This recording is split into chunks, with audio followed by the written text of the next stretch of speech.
नमस्कार। सर्वेभ्यो नमो नमः। मैं आकाश तिवारी संस्कृत परीक्षा पथ के इस YouTube चैनल पर आपका पुनः बहुत बहुत स्वागत करता हूं। जैसा कि हमारा पूर्व का विषय चल रहा है छंद। 5 कक्षाओं में हमने छंदों के सामान्य परिचय के साथ साथ कुछ महत्वपूर्ण छंदों का ज्ञान अर्जित किया। छंदों के बारे में समझा, छंदों की लक्षण, छंदों के परिचय और छंदों के कुछ महत्वपूर्ण उदाहरण हमने अपनी कक्षाओं में देखे। आज हम उन छंदों से बनने वाले प्रश्नों को देखेंगे, किस प्रकार से उन छंदों से, छंद के विषय से किस प्रकार के प्रश्न बनते हैं और कैसे उनको सॉल्व करना चाहिए, कैसे उनका हमें हल ढूंढना चाहिए। प्रश्नों को सॉल्व करने का आसान तरीका होता है कि आप किस तरीके से उनको छंदोबद्ध तरीके से सॉल्व कर पाते हैं। प्रश्न में जो ऑप्शन आते हैं उनको यदि आप काटना सीख जाते हैं, उनको आप हटाना सीख जाते हैं, तो आप अपने आंसर को प्राप्त करना भी सीख जाते हैं। किसी भी पेपर को हल करने के 2 तरीके होते हैं, या तो करेक्ट आंसर पता हो या फिर जो ऑप्शन है उनको हटाने का तरीका समझ में आए। यदि आप दोनों में से किसी एक भी पहलू को पकड़ते हैं तो निश्चित ही आपका जो पेपर है वो बहुत अच्छा हो जाता है। तो आज का जो विषय है छंदों का सामान्य परिचय तो है ही, लेकिन उनसे बनने वाले सबसे महत्वपूर्ण प्रश्नों की श्रृंखला, एकादशीय प्रश्नों के माध्यम से हम आपको ये बताना की कोशिश करेंगे कि किस किस तरीके से प्रश्न यहाँ पर बन सकते हैं। तो आने वाली सभी प्रतियोगी परीक्षाओं के लिए महत्वपूर्ण विषय है और जो भी छात्रगण हमारी संस्कृत परीक्षा पथ से चैनल से जुड़ रहे हैं, जो इनकी PDF प्राप्त करना चाहते हैं, वो हमारे टेलीग्राम चैनल से जुड़ सकते हैं जिसका नाम है संस्कृत परीक्षा पथ। विशेष अनुरोध आपसे रहेगा कि आप यदि कक्षा पर उपस्थित हुए हैं तो आप पूरी कक्षा का अध्ययन करें, जिससे कि आपको निश्चित रूप से ये पता पड़ सके कि किस किस तरीके के प्रश्न छंदों से महत्वपूर्ण तरीके से बनते हैं। और चाहे ट्रिक कह लीजिए चाहे कुछ और कह लीजिए, क्योंकि ये सबसे महत्वपूर्ण श्रृंखला, छोटी सी श्रृंखला लेकिन सबसे महत्वपूर्ण है, क्योंकि इससे पहले आपने 5 कक्षाओं में पूरे छंद का विधिवत तरीके से अध्ययन किया। अब उनसे बनने वाले प्रश्नों के आप जवाब दीजिएगा, जिससे कि आप अपने अध्ययन को एक एनालिसिस कर सकें, कितना आपने उसमें सीख पाया है। चलिए आइए हम अपना पूर्व का नियम की भांति अपनी कक्षा का प्रारंभ एक श्लोक के साथ करते आए हैं। तो आइए अपनी कक्षा का प्रारंभ एक श्लोक के साथ करते हुए आगे कक्षा को उत्तरोत्तर बढ़ाते हैं। पहला श्लोक ये है, आलस्यम हि मनुष्याणां शरीरस्थो महान् रिपु नास्ति उद्यम समो बन्धु कृत्वा यं नावशीदति। आलस्यं हि मनुष्याणां शरीरस्थो महान् रिपु नास्त्युद्यमशमो बन्धु कृत्वा यं नावशीदति।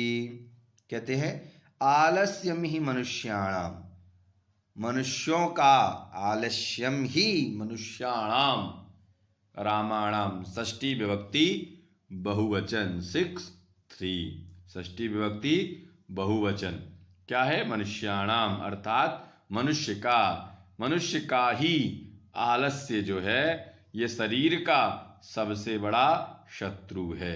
महान रिपु, बोले शत्रु छोटा मोटा नहीं है, महान, रिपुओं में भी सबसे महान, शत्रुओं में भी मोस्ट वांटेड, सबसे खतरनाक शत्रु है।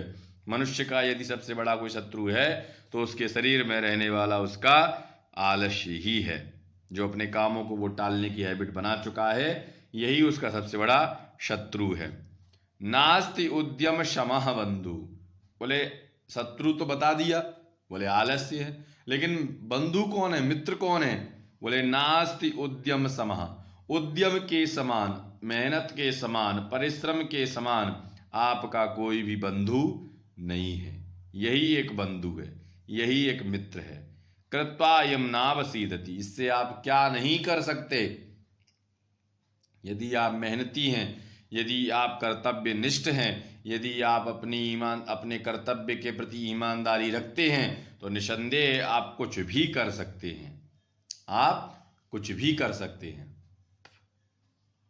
इसीलिए कहा गया आलस्यम ही मनुष्याणाम शरीरस्थो महान रिपु नास्ति उद्यम शमः बंधु कृत्पायम नावसीदति।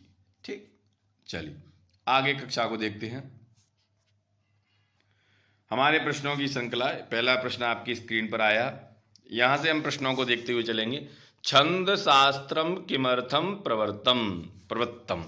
छंद शास्त्र का जो कार्य है, किमर्थम किस लिए, प्रवृत्तम किस लिए इनको यूज किया जाता है, किस लिए इनका प्रयोग किया जाता है।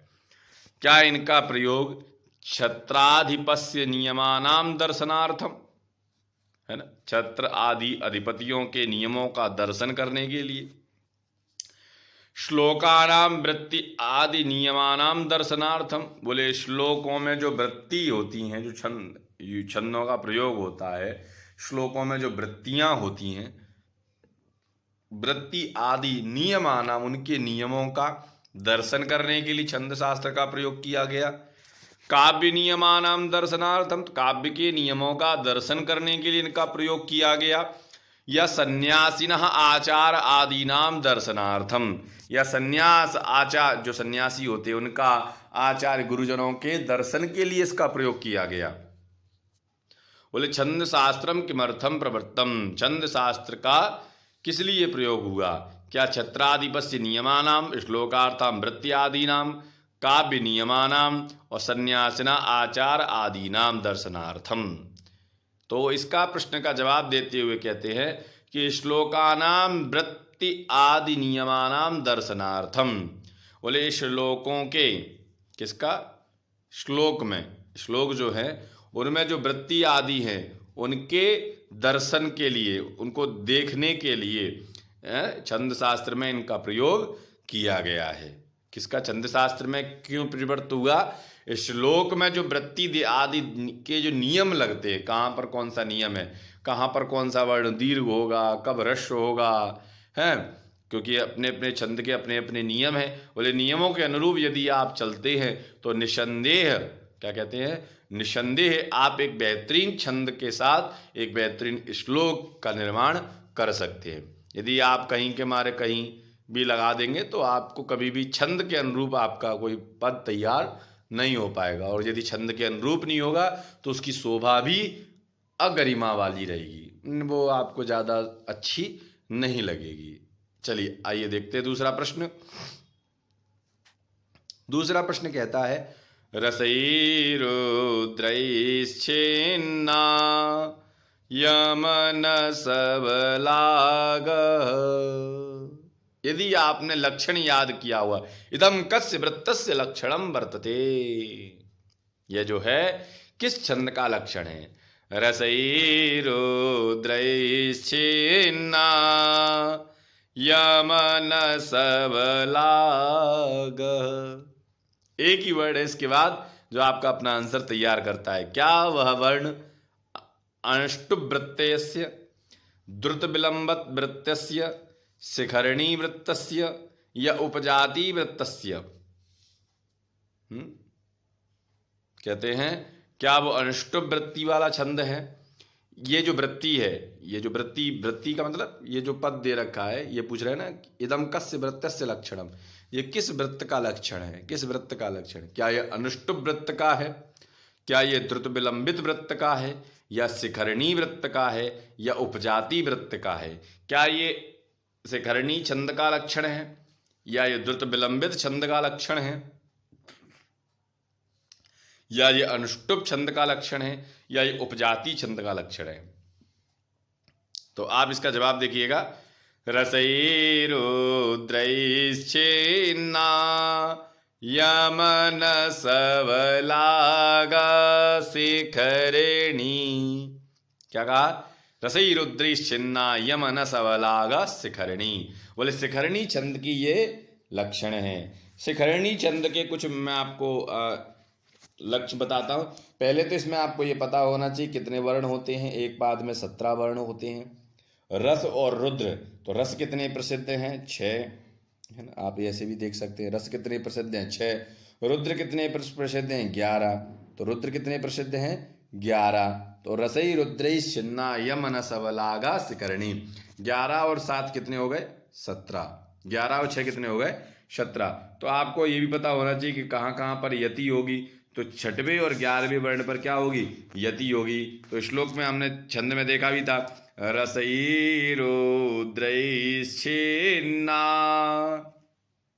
यहां भी आप देख पाएंगे, देखिए रसई रुद्रई छिन्ना हो गए 6। यमन सबलाग, यमन सबलाग 7 और शिखरणी हो गए 11। तो छठवें और 11वें वर्ण पर इसमें क्या होती है? यति होती है। छठवें और 11वें वर्ण पर क्या होती है? यति होती है। 17 वर्ण होते हैं। रस का वर्णन इसमें 6 रसों से आया, रुद्र का वर्णन 11 रुद्र से आया। ठीक है। और इसमें क्या होता है? इसमें यमन सबलागा, तो या से यगण, मा से मगण, ना से नगण, सा से सगण, भा से भगण, और लागह का मतलब हो गया लघु, और एक हो गया आपका दीर्घ, गुरु। ठीक है। ला फॉर लघु और गा फॉर गुरु। तो यमन सबलागा शिखरणी। अब कितने जो हो गए इसमें गण कितने हो गए? यगण, मगण, नगण, सगण, भगण 5 हो गए। तो एक गण में कितने वर्ण होते हैं? एक गण बराबर 3। तो 5 में कितने हो गए? 15। कितने हो गए? 15। और एक लघु और एक दीर्घ, है ना। तो ये कितने हो गए? 2। तो 15 और 2 17। ठीक है। 15 और 2 17। इस प्रकार ये 17 वर्णों का आपको बार बार समझ में आ गया, क्योंकि 17 वर्ण कैसे भी हैं, रस भी 6, रुद्र भी 11, तो 11 और 6 17। अब इनमें गण तो 5 गण हैं, तो 15 वर्ण वैसे हो गए, एक दीर्घ का हो गया, एक लघु का हो गया, 2 ये बढ़ गए, तो 15 और 2 17। इस प्रकार ये 17 वर्णों का शिखरणी छंद हमारे समक्ष उपस्थित है। चलिए देखिए आगे की क्लास। थर्ड क्वेश्चन देखिए। तो आज जैसे आपके यहाँ मैं आपको एक चीज बताता चलूं, जैसे यहाँ पर आपसे प्रश्न कर दिया कि रसई रुद्रेश्छिन्ना यमन सबलागा शिखरणी, तो किसका प्रश्न पूछ लिया है आपसे? लक्षण पूछ लिया है किसी भी छंद का। तो ऐसे ही आपको पता होना चाहिए जितने भी छंद हैं आपके पास, मालिनी हो, बंधाक्रांता हो, शार्दुल विक्रीडितम हो, अनुष्टुप हो, उपजाति हो, धृत विलंबित हो, इंद्र वज्रा हो, उपेंद्र वज्रा हो, उपजाति हो, सभी छंदों के हमें लक्षण और उनका एक उदाहरण हमें जरूर याद होना चाहिए। ठीक है। चलिए अब यहां पर हम दूसरा देखेंगे, छंदसः लक्षणानि आदौ केन रचितानि। बोले छंदसः, छंदों के लक्षण जो हैं आदि में केन विरचितानि, आदौ केन रचितानि, आदि में इनका रचना किसने करी? क्या भरत मुनि ने इनको लिखा? भरत मुनि ने नाट्य शास्त्र में भी छंद का उल्लेख किया है, अलंकारों का उल्लेख किया है, रस का उल्लेख किया है। तो क्या भरत मुनि ने भरत मुनि के अपने ग्रंथ में उन्होंने छंद के लक्षणों का निरूपण किया है, उनकी रचना करी है? राजशेखर ने, क्षेमेंद्र है ना, क्षेमेंद्र आदियों ने, राजशेखर ने अपनी राजतरंगिणी में आदि इत्यादियों का उल्लेख किया है। सोमदेवन ने अपने बारे में छंद के बारे में लिखा है, या पिंगल आचार्यण ने छंद के बारे में लिखा है। तो छंद शास्त्र के प्रवर्तक के रूप में कौन माने जाते हैं? आचार्य पिंगल। आचार्य पिंगल छंद शास्त्र के क्या हैं? प्रवर्तक है। क्या है? प्रवर्तक हैं। प्रवर्तक मतलब आचार्य हैं। कौन है? आचार्य हैं। तो जब आचार्य कौन हुए? पिंगल आचार्य ने, आचार्य नाम से संबंध है ना, प्रवर्तक भी कहा जाता है इनको, प्रवर्तक। ठीक है। तो प्रवर्तक कौन है? प्रवर्तक कौन है? पिंगल मुनि, है ना, पिंगल ऋषि। पिंगल आचार्य ने ही छंद शास्त्र के लक्षणों का निरूपण किया है। तो आइए आपका आंसर, तो आप आंसर भी आपकी स्क्रीन पर है कि आचार्य पिंगलेण या पिंगलाचार्येण, आचार्य पिंगल के द्वारा छंद शास्त्र का निरूपण किया गया, और उन्हीं के द्वारा ही उसके लक्षण और उनके उदाहरणों आदियों का उपस्थित भी किया गया। आचार्य पिंगल के द्वारा ही इसको लिखा गया। इसमें छंद के लक्षण भी हैं, उदाहरण भी हैं, इत्यादि जो भी इनके बारे में, छंद के बारे में कहा गया है, यह आचार्य पिंगल ने अपने ग्रंथ में कहा है। ठीक, जिसका नाम है छंद शास्त्र। चलिए देखिए क्वेश्चन नंबर 4, तौ जगौगः लक्षणम अस्ति। ये जो लक्षण है वो किसका है? तौ जगौगः। यदि आपको लक्षण पूरा याद होगा तो आप पकड़ पाएंगे यदि आपको लक्षण पूरा याद नहीं होगा तो कहीं ना कहीं आपको इनमें समस्या का सामना करना पड़ सकता है। तौ जगौ गा, ठीक है। इसमें क्या आपको शार्दूल विक्रीड छंद सा लक्षण है, वंशस्थ छंद का लक्षण है, इंद्रवज्रा छंद सा इंद्रवज्रा छंद का लक्षण है, या मालिनी छंद का लक्षण है, या ये मालिनी छंद का लक्षण है। तो ये कह रहे हैं ये किसका लक्षण है? तौ जगौ गा, ये जो तौ जगौ गा शब्द है ये किसका लक्षण है ना? क्या ये शार्दूल विक्रीड का है, वंशस्थ का है, इंद्रवज्रा का है, या मालिनी का है? तो इसके लिए कहा गया स्यात् इंद्रवज्रा यदि तौ जगौगा, स्यादिंद्रवज्रा यदिता जगौगा। तो ये जो लक्षण है, ये जो लक्षण है ये किसका लक्षण है? ये इंद्रवज्रा छंद का लक्षण है। इंद्रवज्रा छंदसा, इंद्रवज्रा ये छंद का लक्षण है। तो इसमें कितने वर्ण होते हैं एक पाद में? एक पाद में 11 वर्ण होते हैं। कितने वर्ण होते हैं? 11 इसमें क्या है? हमारे वर्ण है। और इसमें क्या होता है? इंद्रवज्रा जो है, स्यात् इंद्रवज्रा यदि तौ जगौगा, इसमें क्या होते हैं? एक गुरु है ना, गण है। इस प्रकार इंद्रवज्रा छंद में आप देखेंगे तो आपको पहला तगड़, फिर दूसरा तगड़, फिर तीसरा जगड़, है ना। तो 3 तो गण हैं, 3 क्या हैं इसमें? गण हैं, ठीक है। और 2 गुरु हैं, 2 क्या हैं इसमें? गुरु हैं। तो कितने हो गए? अब देखिए इधर एक गण में 3 वर्ण होते हैं तो कितने हो गए? 3 3 6 3 9 हो गए। अब 2 गुरु हैं तो 9 + 2 बराबर कितने हो गए? 11 वर्ण हो गए। क्या हो गए? 11 वर्ण हो गए। इसमें कहा जाता है कि इंद्रवज्रा जो छंद का लक्षण है उसमें कहते हैं कि जिस भी छंद के प्रत्येक चरण में तगड़ जगड़, तगड़ 2 बार तगड़ आता है, एक जगड़ और 2 गुरु आए, उसे इंद्रवज्रा छंद के नाम से हमें जानना चाहिए। अर्थो हि कन्या परकीय एव तामाद्य संप्रेष्य परगृहीतु, जातो ममायं विशदा प्रकामं प्रत्यर्पितन्यास इवांतरात्मा। ठीक है, इस तरीके से ये कुछ छंद के लक्षण है जो फेमस हैं। या जीवन तुम्हें शत्रुगणा सदैव, आहार निद्रा भय में थुनानी, ये भी फेमस उदाहरण है। शास्त्रे सुनिष्ठा सहजश्च बोधा, ये भी छंद का सबसे बड़ा महत्वपूर्ण उदाहरण इंद्रवज्रा छंद का माना जाता है। चलिए आगे देखते हैं। अब आपके पास ये कुछ जगड़ तगड़ जो अपने गण हैं उनसे, उनके सिंबल के साथ आपसे प्रश्न किया गया है। तो ये जो है ये बहुत ही तरीके से अपना एक जटिल प्रश्नों की जो श्रृंग कहते हैं उसका प्रश्न है। इसको आप भले स्टार में लगा सकते हैं, क्योंकि इस तरीके के प्रश्न यदि आपके पेपर में आते हैं तो आप निसंदेह मानिए कि बहुत कम चांस होते हैं कि वो बच्चा उनको सही कर सके। क्यों? क्योंकि आपको लक्षण याद हो सकता है, आपको उदाहरण याद कर सकते हैं, लेकिन आपको गण याद हो पाना थोड़ा सा मुश्किल हो जाता है। वो बहुत ही कॉन्सेप्ट यदि आपका क्लियर है तो ही आप गणों के, अब जैसे गणों के सिंबल है, आप सिंबल से ही पहचानोगे कि आप किस छंद का लक्षण पढ़ रहे हैं। तो पहला है ह्रस्व दीर्घ ह्रस्व, फिर दोनों दीर्घ फिर ह्रस्व है, फिर एक ह्रस्व फिर एक दीर्घ फिर एक ह्रस्व, फिर एक दीर्घ फिर एक ह्रस्व फिर एक ह्रस्व। तो पहले तो आप एक प्रश्न को देखते हैं कि निर्दिष्टानि लक्षण चिन्हानि वीक्ष्य छंदौ नाम चिन्हता। तो इसमें से पहले आपको छंदों के नाम बताने, क्या ये मालिनी है, क्या ये शिखरणी है, क्या ये मंदाक्रांता है, क्या ये वंशस्थ है। तो पहले ट्रिक आपको ये पता होना चाहिए कि मुझे इसमें कितने वर्ण पूछे जा रहे हैं। पहले तो मैं ये क्लियर करूं। पहले जैसे ही मैं क्लियर करने निकलूंगा अपने वर्णों को, तो मैंने यहाँ पर देखा कि यहाँ 1 2 3 और 4 कितने गण हैं? ये 4 गण हैं। और एक गण में कितने होते? 3।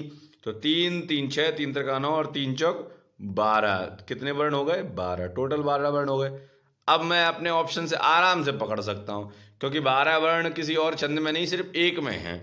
क्या वो मालिनी में है, क्या वो शिखरणी में है, क्या वो मंदाक्रांता में है, या वो क्या वो वंशस्थ छंद में है। तो मालिनी में कितने वर्ण होते हैं? मालिनी में होते हैं आपके 15 वर्ण। कितने होते हैं? 15 वर्ण। और शिखरणी में कितने होते हैं? अभी जस्ट हमने थोड़ी देर पहले पढ़ा था 17 वर्ण। शिखरणी में कितने होते हैं? 17 वर्ण। और मंदाक्रांता छंद भी शिखरणी से ही मिलता जुलता है, इसमें भी कितने वर्ण होते हैं? 17 वर्ण। तो एक ही छंद आपके सामने बच रहा है, वह कौन सा है? वंशस्थ। और इसी में क्या होते हैं? 12 वर्ण होते हैं। तो एक ट्रिक क्या कह रही है कि आपने अपने गणों में सबसे पहले आपने क्या काउंट करी है, कितने वर्ण हैं, क्योंकि जितने गण हैं उनको 3 से डिवाइड कर दो, अपने आप ऑटोमेटिकली आंसर आ जाएगा। अब उसके बाद आपको ये पता होना चाहिए कि ऐसा कोई छंद तो नहीं है जिसमें सिमिलर वर्ड रिपीट हो रहे हो। लेकिन जैसे शिखरणी और मंदाक्रांता दोनों में कितने गण होते हैं? 17 वर्ण होते हैं। तो आपको थोड़ा सा अपने छंद के लक्षण पे जाइए। छंद का लक्षण कहता है जतौ तु वंशस्तमुदीरितं जरौ, है ना। जतौ तो पहला जगड़, दूसरा तगड़, फिर लास्ट में आता है जरऊ। जरऊ में भी क्या हो गया? जगड़, जा से जगड़ और रा से रगड़। कितने गण हो गए? 4। कितने गण हो गए? 4। अब 4 गण हैं तो 4 तिये 12, 4 तिये 12। इस प्रकार ये आपका आंसर है। और आप अपने आंसर माला में भी देखेंगे तो आपको आंसर मिलेगा क्या? वंशस्थ। क्या है ये? वंशस्थ है। अब वंशस्थ छंद में बताते हैं कितने वर्ण होते हैं? 12। कितने वर्ण होते हैं? 12। जतौ तु वंशस्थ मुदीर तंजरऊ। इसमें जो यति होती है वो कहाँ होती? अंत में, चरणांत में, है ना। अंत में इसकी क्या होती है? यति होती। बीच में कोई रुकने की आवश्यकता नहीं है। आप गाड़ी को स्टार्ट करो और जाके ऑन स्पॉट, मतलब जहाँ आपका स्टेशन है वहाँ जाकर इसको पूरा करो। इसमें कितने गण होते हैं? 4 गण होते हैं। 4 क्या होते हैं? गण होते हैं। पहला जगड़, दूसरा तगड़, फिर तीसरा जगड़, फिर चौथा रगड़। ठीक, इस प्रकार ये गण है। क्वेश्चन नंबर 6 आप देखिए। अरसिकेशु कवित्व निवेदनम शिरसि मां लिखमा लिखमा लिख अत्र किम छंद। यह कौन सा छंद है? क्या ये द्रुत विलंबित छंद है? क्या ये शार्दूल विक्रीडित छंद है? या उपजाति छंद है? या ये वंशस्थ छंद है? तो ये जो छंद का उदाहरण है वो कौन से छंद का है? द्रुत विलंबित छंद का उदाहरण है। ठीक, आगे चलिए। आगे कहते हैं अनुष्टुप छंदसा एकस्मिन पादे अक्षराणि भवन्ति। बहुत ही सिंपल सा प्रश्न है कि अनुष्टुप छंद के पहले चरण में कितने अक्षर होते हैं? अनुष्टुप छंद के एकस्मिन पादे, एक पाद में कितने वर्ण होते हैं? तो सबसे कम वर्ण किसमें होते हैं? अनुष्टुप छंद में। कितने होते हैं? अनुष्टुप छंद में। क्योंकि क्या इसमें 10 वर्ण होते हैं? क्या इसमें 8 होते हैं? क्या इसमें 9 होते हैं? क्या इसमें 12 होते हैं? तो इसमें सबसे कम अनुष्टुप छंद सबसे छोटा छंद माना जाता है, क्योंकि इसमें एक पाद में कितने वर्ण होते हैं? 8। किसी में 11, किसी में 12, इस तरीके से बढ़ जाते हैं। लेकिन सबसे कम किस में होते हैं? अनुष्टुप छंद में सबसे कम वर्ण प्राप्त होते हैं, इसलिए इसका आंसर क्या है? 8। यहाँ से आप देखिए उदाहरण के साथ आपको प्रश्न मिलेंगे। ये लक्षण है उदाहरण। ननमयुतेयं भोगिलोकै ननमयुतेयं भोगिनी लोकै ननमयुतेयं भोगिलोकै ननमयुतेयं भोगिलोकै। यहाँ आपसे प्रश्न कर दिया कि यहाँ पर कौन सा बीच में लक्षण है। ये लक्षण पूछा गया है, तो आपको यदि लक्षण याद होगा तो आप आंसर कर पाएंगे। तो यहाँ पर आपसे पूछ किया है इस छंद का बीच वाला ये डैश कर दिया और इस जगह कौन सा लक्षण जो है, क्योंकि यहाँ पर छंद का नाम है। क्या वो छंद शार्दूल विक्रीडित छंद है, या वो वंशस्थ छंद है, या वो इंद्रवज्रा छंद है, या मालिनी छंद है? तो आपको यदि छंद का लक्षण याद है तो निसंदेह आप पकड़ लेंगे। ननमयुतेयं मालिनी भोगिलोकै ननमयुतेयं मालिनी भोगिलोकै ननमयुतेयं मालिनी भोगिलोकै ननमयुतेयं मालिनी भोगिलोकै। तो इसके प्रत्येक वर्ण में कितने अक्षर, एक पाद में कितने वर्ण बताए हैं? इसमें 15 वर्ण होते हैं। कितने होते हैं? 15। तो आपने इसमें कितने गण हुए? 5 गण हुए। कितने गण हुए? 5। क्यों? क्योंकि न म य है ना। कितने हो गए? 5 हो गए। न म य यु तेयम।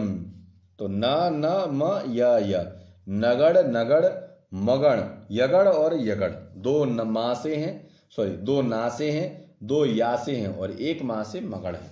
तो टोटल कितने गण हैं? 5। और एक गण में कितने? 3। तो 3 5 15। 15 वर्ण प्रत्येक पाद में होते हैं। अब मालिनी भोगिलोकई।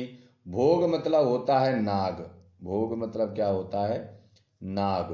तो नाग कितने फेमस हैं? 8। कितने? 8। और लोक मतलब होता है ये जो 7 लोक हैं।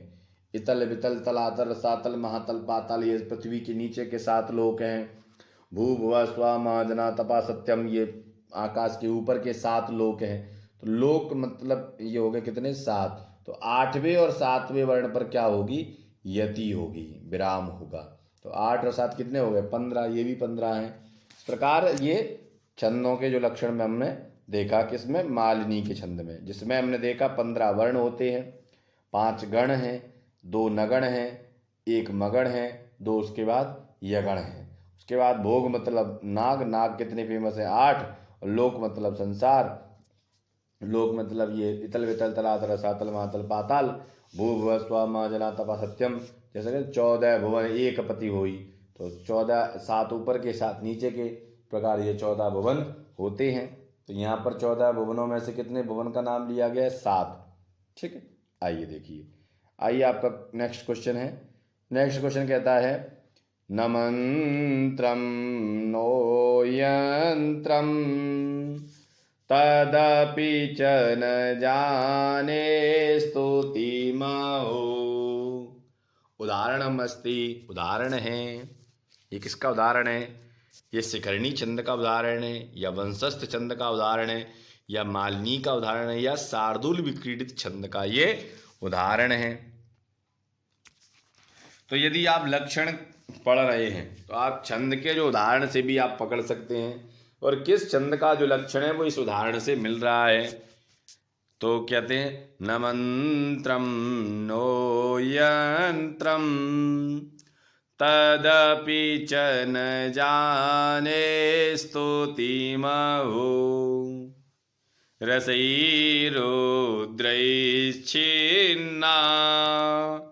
यमन सबलागशिखरिणी।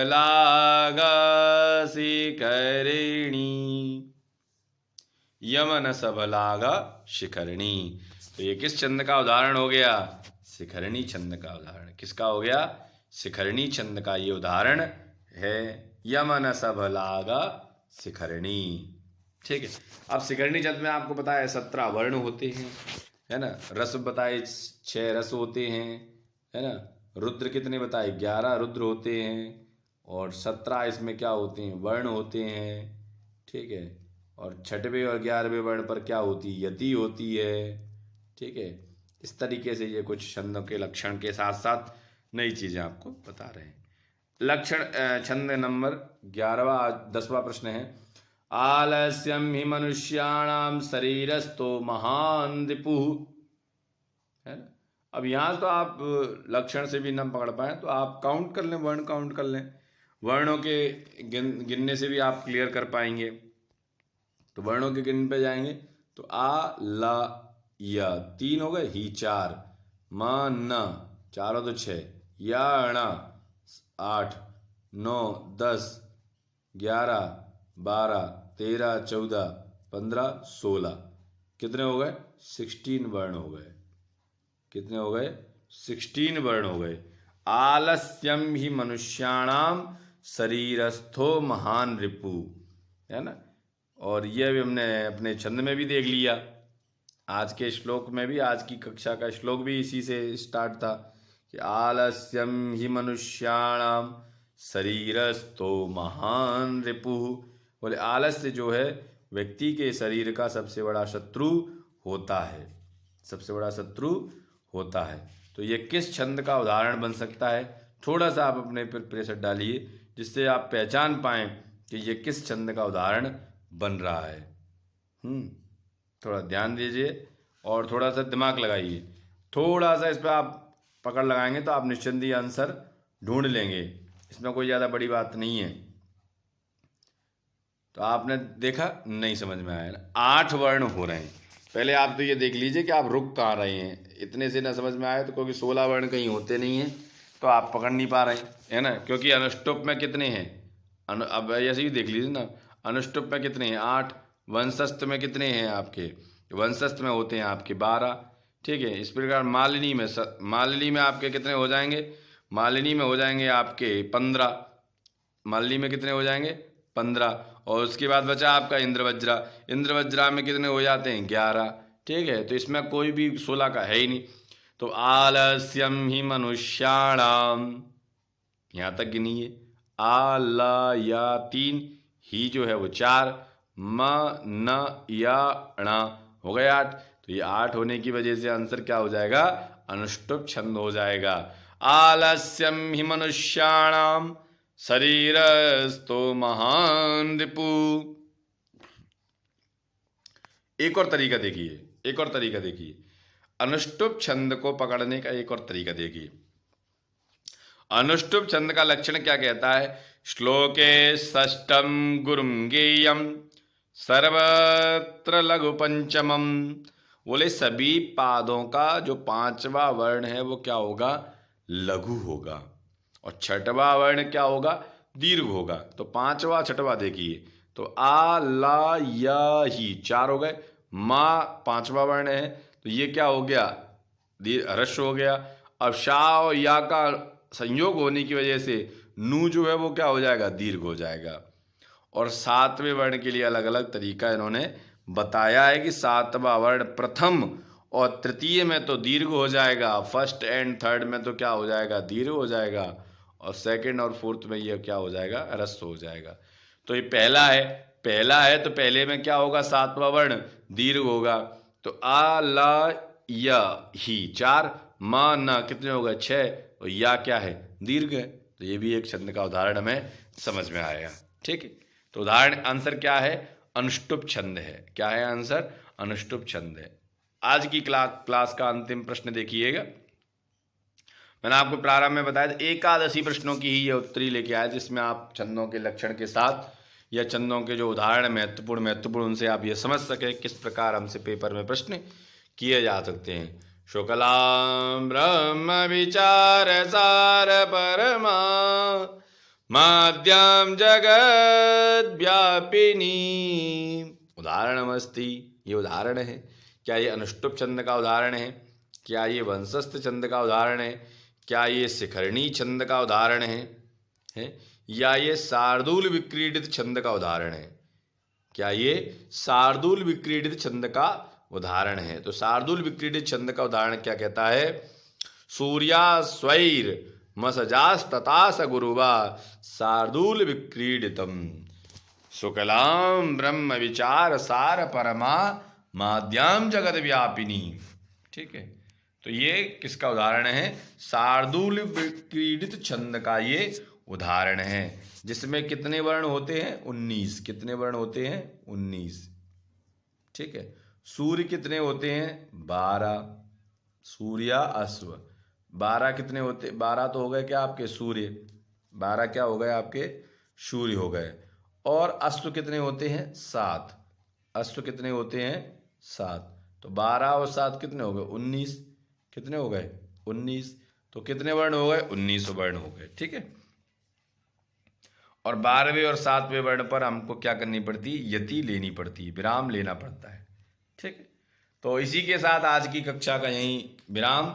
और छंद के कुछ महत्वपूर्ण हमने प्रश्नों की श्रृंखला पहले आपको छंद सा विस्तार से अध्ययन कराया, सामान्य परिचय के साथ मुख्य छंदों का भी अध्ययन कराया, और उसके बाद एक कक्षा में 81 प्रश्नों के माध्यम से ये हमने जाना कि छंदों के लक्षण हमसे पूछे जाते हैं, छंदों के उदाहरण हमसे पूछे जाते हैं, या छंदों का बीच में से कट करके उनके गणों से भी प्रश्न पूछे जाते हैं। तो हमें छंद को तीनों प्रकार से कवर करना चाहिए। हमें छंद के लक्षण भी पता होना चाहिए, हमें छंद का उदाहरण भी पता होना चाहिए, और सबसे इम्पोर्टेंट हमें छंद के गण भी पता होना चाहिए। यदि तीनों प्रकार से यदि आप एक किसी विषय को कंप्लीट करते हैं तो निस्संदेह मानिए कि आपका छंद से बनने वाला प्रश्न कभी गलत नहीं होगा। और हर परीक्षाओं में जहाँ भी छंद आते हैं 3 से 4 प्रश्न तो पेपर में निश्चित ही आपसे पूछे जाते हैं। इसलिए 3 से 4 प्रश्नों का ये नंबर का ये जो प्रश्न विषय है वो आपका बिल्कुल क्लियर होना चाहिए। अब आज की कक्षा को यहीं समाप्त करते हैं। धन्यवादः। जयतु संस्कृतम जयतु भारतम। सर्वेभ्यो नमो नमः।